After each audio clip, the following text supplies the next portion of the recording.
کراچی میں 1 گھنٹے سے بھی کم بارش سے 19 اموات، طوفانی ہواؤں اور کڑکتے بادل کے ساتھ بارش سے بلدیہ مواج گوٹ میں دیوار گرنے سے 13 اموات، 3 افراد زخمی۔ لانڈھی اور کورنگی میں دیوار، چھت اور درخت گرنے سے 2 خواتین سمیت 4 افراد مارے گئے۔ یارو گوٹ میں آسمانی بجلی گرنے سے 1 شخص جاں بحق۔ بارش سے کئی مقامات پر چھتیں، بل بورڈ اڑ گئے، درخت اکھڑ گئے۔ ہب ریور روڈ سمیت مختلف مقامات پر نشیبی علاقے زیر آب۔ شہر کے بڑے حصے میں بجلی کی فراہمی معطل۔ ترجمان کے الیکٹرک کا دعویٰ ہے کہ 2100 میں سے 560 فیڈرز پر بجلی کی فراہمی معطل ہے۔ بجلی کا کام، بحالی کا کام جاری ہے۔ بلدیہ مواج گوٹ میں دیوار گرنے سے دب کر ہلاک افراد نشئی تھے۔ ریسکیو حکام کے مطابق نشئی افراد بارش سے بچنے کے لیے عمارت میں جمع ہوئے تھے۔ وزیر اعلیٰ سندھ کا بلدیہ مواج گوٹ واقعے کا نوٹس، ضلعی انتظامیہ اور ریسکیو اداروں کو فوری کارروائی کی ہدایت۔ وزیر داخلہ سندھ ضیاء الانجار اور میئر کراچی مرتضی وہاب کا مواج گوٹ کا دورہ۔ وزیر داخلہ سندھ کی مواج گوٹ سے منشیات کے خاتمے کی ہدایت، کہا منشیات فروشوں کے خلاف کارروائی نہ ہوئی تو افسران کے خلاف کارروائی ہوگی۔ سندھ کے سینئر وزیر شرجیل میمن کا مواج گوٹ واقعے پر اظہار افسوس۔ گورنر سندھ نہال ہاشمی کی مجید کالونی لانڈھی آمد، مکان کی دیوار گرنے سے میاں بیوی کے انتقال پر اہل خانہ سے تعزیت۔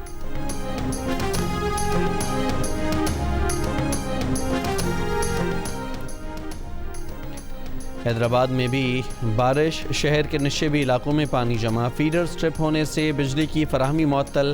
ترجمان ہیسکو کا کہنا ہے کہ شہر کے 160 میں سے 65 فیڈرز پر بجلی دستیاب نہیں۔ بجلی بحالی کا کام جاری ہے۔ مکلی، ٹھٹھا اور گرد و نواح میں گرد آلود طوفان اور ہلکی بارش۔ ہب کے علاقے ساکران میں گھر کی چھت گرنے سے بچی جاں بحق، 2 افراد زخمی۔ طوفانی ہوا کے باعث ہب ریور روڈ پر سائن بورڈ گرنے سے ٹریفک کی روانی متاثر۔ ضلع ہب اور لسبیلا میں بجلی کی فراہمی معطل۔ کراچی میں دوپہر کے بعد آج بھی بارش کا امکان۔ محکمہ موسمیات کے مطابق تیز ہوا اور گرج چمک کے ساتھ کہیں کہیں موسلادھار بارش ہو سکتی ہے۔ چند مقامات پر ژالہ باری کا بھی امکان ہے۔ عید کے پہلے دن ہلکی بارش کی پیشگوئی۔ امکان ظاہر کیا گیا ہے کہ 24 سے 27 مارچ کے دوران بھی مغربی ہواؤں کا سلسلہ کراچی سمیت سندھ میں بارش کا سبب بن سکتا ہے۔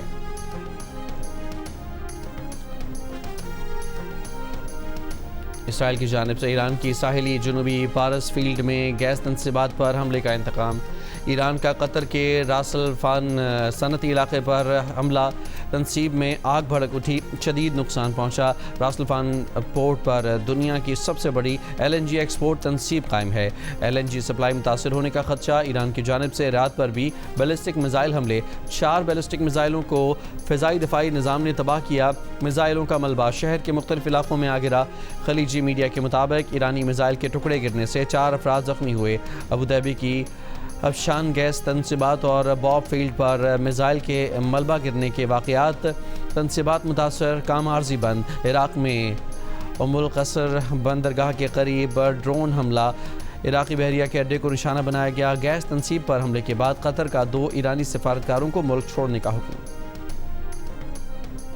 اسرائیل کا ایران کے ساحلی جنوبی پارس فیلڈ میں گیس تنصیبات پر حملہ، 25,000 ملین مکعب فٹ سے زائد ایرانی گیس کی پیداوار معطل ہو گئی۔ دنیا کی سب سے بڑی ساؤتھ پارس فیلڈ ایران اور قطر کی مشترکہ ملکیت ہے۔ ایران کے صدر پزشکیان کا کہنا ہے کہ ایرانی توانائی تنصیبات پر حملے صرف پیچیدگیاں پیدا کرنے کا سبب بنیں گے۔ دنیا کے لیے صورتحال قابو سے باہر ہو جائے گی۔ پاسداران انقلاب نے کہا ہے کہ ایران نے جنگ کا نیا مرحلہ شروع کر دیا ہے۔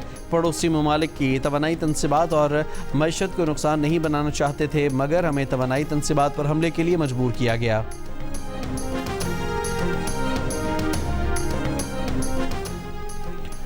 مشرق وسطی کی کشیدہ صورتحال پر عرب اور اسلامی ممالک کے وزرائے خارجہ کا سعودی دارالحکومت ریاض میں اجلاس۔ علاقائی سلامتی اور استحکام کو سپورٹ کرنے کے طریقوں پر غور۔ سعودی وزیر خارجہ شہزادہ فیصل بن فرحان نے خلیجی ممالک پر ایرانی حملے ناقابل قبول قرار دیے، کہا کہ ضرورت پڑنے پر سعودی عرب فوجی کارروائی کر سکتا ہے۔ وزرائے خارجہ اجلاس میں پاکستان کی طرف سے نائب وزیر اعظم اسحاق ڈار کی شرکت۔ دفتر خارجہ کے مطابق پاکستان تمام ممالک پر حملوں کے خاتمے پر زور دے گا۔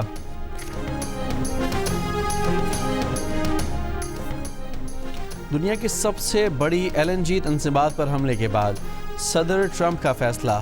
امریکی اخبار کے مطابق صدر ٹرمپ نے اسرائیل کو مزید حملوں سے روک دیا۔ اخبار کا کہنا ہے کہ امریکی صدر کو ساؤتھ پارس گیس فیلڈ پر حملے کا علم تھا۔ صدر چاہتے تھے کہ ہرمز کے معاملے پر ایران پر دباؤ ڈالا جائے۔ ہرمز نہ کھلی تو دوبارہ ایرانی توانائی تنصیبات نشانہ ہوں گی۔ قطر نے ایران کی توانائی تنصیبات پر اسرائیلی حملے کو خطرناک اور غیر ذمہ دارانہ قرار دے دیا۔ قطری وزارت خارجہ نے کہا کہ اسرائیل نے ایران کی ساؤتھ پارس فیلڈ سے منسلک توانائی تنصیبات کو نشانہ بنایا جو قطر کی نارتھ فیلڈ کی توسیع ہے۔ اپنے بیان میں قطری وزیر خارجہ نے کہا کہ توانائی کے بنیادی ڈھانچے کو نشانہ بنانا عالمی توانائی کے تحفظ کے لیے خطرہ ہے۔ متحدہ عرب امارات کا بھی ایران اور قطر کی مشترکہ پارس گیس فیلڈ پر حملے پر تشویش کا اظہار۔ جاری بیان میں کہا کہ ایران میں واقع پارس جنوبی فیلڈ قطر کے شمالی میدان سے منسلک ہے۔ اسرائیل کا اس فیلڈ کو نشانہ بنانا عالمی توانائی کے لیے سنگین خطرہ بن سکتا ہے۔ متحدہ عرب امارات کا اہم تنصیبات کو نشانہ بنانے سے مکمل گریز کرنے پر زور۔ پاکستان نے آپریشن غضب للحق عارضی طور پر روک دیا۔ وفاقی وزیر اطلاعات عطا اللہ تارڑ نے کہا ہے کہ آپریشن آج رات سے 23 اور 24 مارچ کی درمیانی رات تک رکا رہے گا۔ عید الفطر کے احترام اور برادر اسلامی ممالک کی درخواست پر یہ کارروائی روکی گئی ہے۔ سعودی عرب، ترکی اور قطر نے کارروائیاں روکنے کی درخواست کی تھی۔ وزیر اطلاعات نے کہا کہ اس دوران سرحد پار حملہ، دہشت گردی یا ڈرون حملہ ہوا تو آپریشن نئی شدت سے دوبارہ شروع ہوگا۔ عطا تارڑ نے بتایا کہ آپریشن غضب للحق میں اب تک 707 افغان طالبان مارے گئے، 900 سے زیادہ زخمی ہوئے۔ افغانستان میں 81 دہشت گرد اور معاون انفراسٹرکچر کو نشانہ بنایا گیا۔ پاکستان نے افغان طالبان رجیم کے 237 ٹینکس، بختر بند گاڑیاں اور توپیں تباہ کیں۔ افغان طالبان رجیم کی 255 چوکیوں کو تباہ کیا گیا، 44 پر قبضہ کر لیا گیا۔ 16 مارچ کی رات پاک فورسز نے کابل اور ننگرہار میں افغان طالبان فوجی تنصیبات کو نشانہ بنایا۔ افغان ترجمان سہیل شاہین نے اس سے پہلے ایک انٹرویو میں کہا کہ ان کا ملک تحریری یقین دہانی کرانے کو تیار ہے کہ افغان سرزمین سے پاکستان کو نقصان پہنچانے والی کوئی کارروائی نہیں ہوگی۔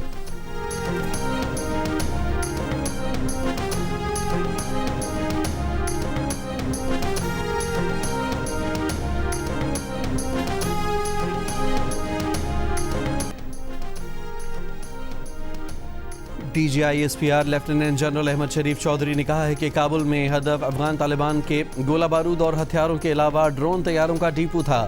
یہ گولہ بارود پھٹنے سے جو دھماکے ہوئے انہیں پورے شہر نے دیکھا۔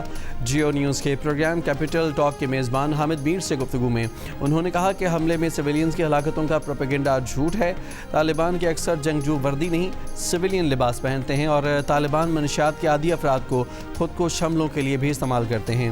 D G I S P R نے کہا کہ پاکستان کے خلاف استعمال ہونے والے ڈرون افغان طالبان کو بھارت فراہم کر رہا ہے۔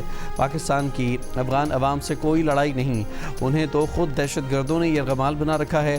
ہم دہشت گردوں کے ٹھکانوں پر حملے کرتے ہیں تو یہ اپنی ملیشیا لے کر وہاں پہنچ جاتے ہیں۔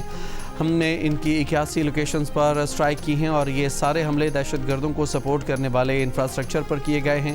یہ وہ تمام انفراسٹرکچر ہیں جہاں سے پاکستان کے خلاف دہشت گردوں کو سپورٹ مل رہی تھی۔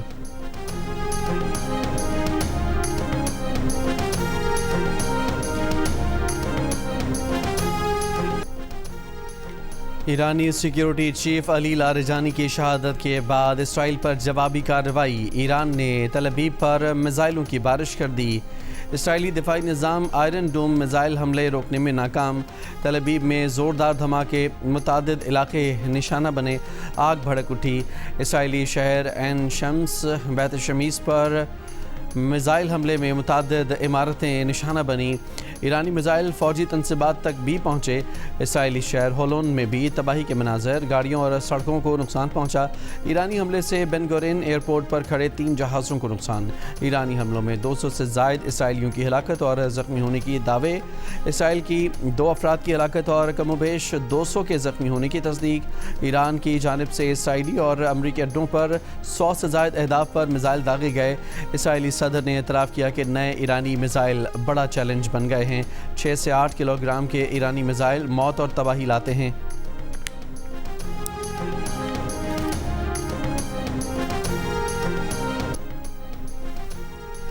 اسرائیلی حملے میں شہید ہونے والے ایران کے سیکیورٹی سربراہ علی لاریجانی بسیج فورس کے سربراہ غلام رضا سلیمانی اور ایرانی بحریہ کے شہداء کی نماز جنازہ ادا کر دی گئی۔ تہران کے انقلاب اسکوائر پر نماز جنازہ میں ہزاروں افراد کی شرکت، شہداء کو خراج عقیدت۔ امریکہ اور اسرائیل کے ایران پر حملے جاری ہیں۔ ایران کے انٹیلیجنس چیف اسماعیل خطیب شہید ہو گئے۔ ایران کے بوشہر ایٹمی پاور پلانٹ پر حملہ، پلانٹ کے احاطے میں گرنے والے پروجیکٹائل سے پلانٹ محفوظ رہا۔ عملے کا کوئی رکن زخمی نہیں ہوا۔ ایران نے واقعے سے عالمی ایٹمی توانائی ایجنسی کو آگاہ کر دیا۔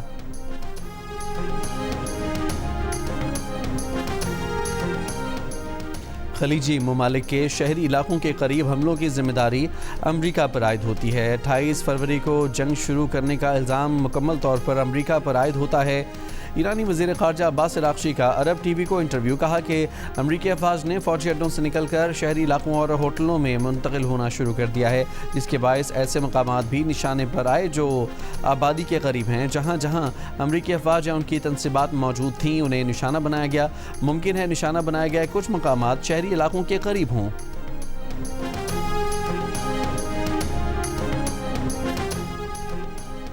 اسرائیل کی لبنان پر اندھا دھند بمباری، 56 افراد جاں بحق اور 211 زخمی۔ لبنان پر اسرائیلی حملوں کے آغاز سے جاں بحق افراد کی تعداد 968 ہو گئی، 2500 افراد زخمی۔ یورپی یونین کا اسرائیل سے لبنان میں فوجی کارروائیاں بند کرنے کا مطالبہ، خبردار کیا کہ اسرائیلی کارروائیوں کے نتائج تباہ کن اور طویل جنگ کا خطرہ بڑھ رہا ہے۔ لاکھوں افراد بے گھر ہو چکے ہیں۔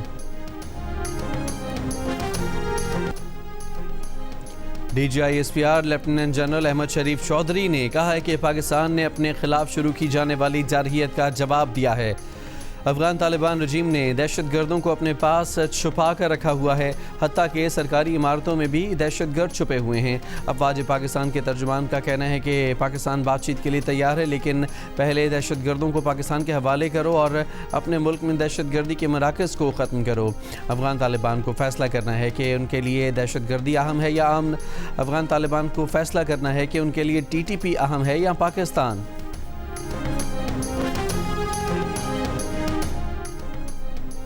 ایران کے وزیر خارجہ عباس عراقچی کا پاکستان، ترکی اور مصر کے وزرائے خارجہ سے علیحدہ ٹیلی فونک رابطہ، خطے میں تازہ ترین صورتحال پر بات چیت۔ نائب وزیر اعظم اور وزیر خارجہ اسحاق ڈار کی ترکی کے وزیر خارجہ خاقان فیدان سے ملاقات۔ ترک وزارت خارجہ کے مطابق ملاقات سعودی عرب کے دارالحکومت ریاض میں ہوئی۔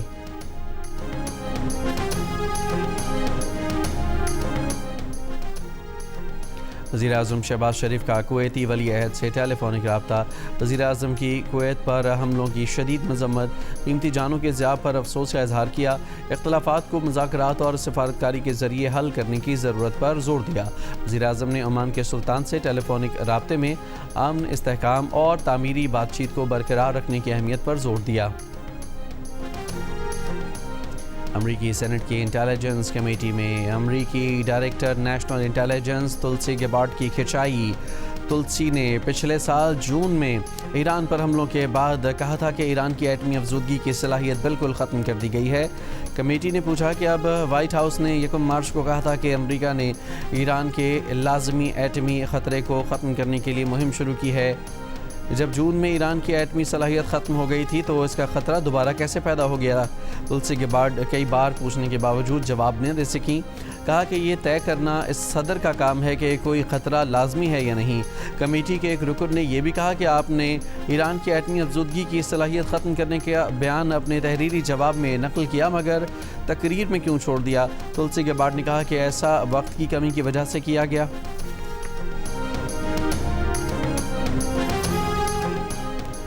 مختلف صوبوں میں گورنر ہاؤس کالونیل دور کا مائنڈ سیٹ ہے۔ ایم کیو ایم کے سندھ اسمبلی میں اپوزیشن لیڈر علی خورشیدی کی پریس کانفرنس، کہا کامران ٹیسوری کا قصور یہ تھا کہ کالونیل دور کے مائنڈ سیٹ کو تبدیل کیا۔ یہ مسئلہ ہم وزیر اعظم پاکستان کے سامنے اٹھائیں گے۔ بولے ریاست پاکستان کو کہنا چاہتا ہوں کہ ہمارے شہروں کا حال دیکھیں۔ وزیر داخلہ سندھ دیکھیں، شہر میں شارٹ ٹرم کڈنیپنگ شروع ہو گئی ہے۔ دعویٰ کیا کہ اس شارٹ ٹرم کڈنیپنگ میں پولیس ملوث ہے۔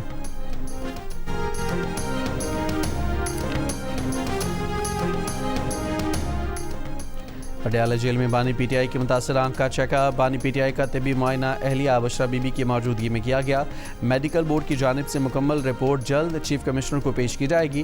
اسلام آباد ہائی کورٹ کی ہدایت پر چیف کمشنر نے نیا میڈیکل بورڈ تشکیل دیا ہے۔ وفاقی وزیر عطا تارڑ کا کہنا ہے کہ بانی پی ٹی آئی سے ان کے بچوں کی فون پر بات عید کے روز کرائی جائے گی۔ نائکوپ کارڈ پر پاکستان آنے کے لیے کسی ویزے کی ضرورت نہیں ہے۔ بانی پی ٹی آئی کے بچوں کو پاکستان میں قیام کے دوران یہاں کے قوانین پر مکمل عمل درآمد کرنا ہوگا۔